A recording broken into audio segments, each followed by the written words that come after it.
Lúxemborgar og Frakklands hafa ákveðið að bjarga Dexia-bankanum sem í miklum vandræðum vegna skuldakreppunnar á evrusvæðinu.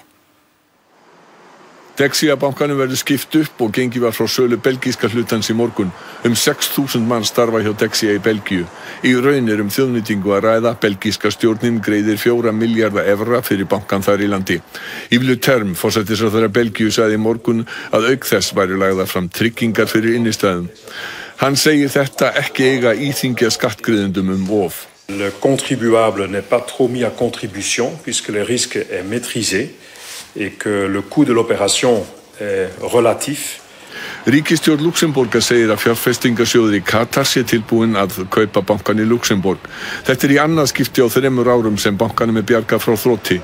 2008 þurftu ríkisstjórnir Belgíu, Lúxemborgar og Frakklands að leggja fram 6,4 milljarða evra til að koma í veg fyrir að bankinn færi í þrot.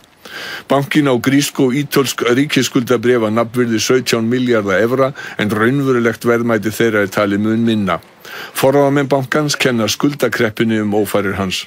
Je crois que s'il n'y avait pas eu ce nouveau facteur externe sur lequel nous n'avons pas d'emprise, je pense que nous y serons réussis. Et je regrette dès lors que, du fait de la crise au sein de la zone euro, que nous avons été effectivement obligés de nous adresser aux nouveaux États pour éviter cette crise systémique d'une banque en Belgique.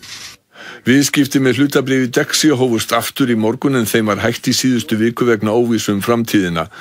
Hlutabréfin féllu 36% í morgun.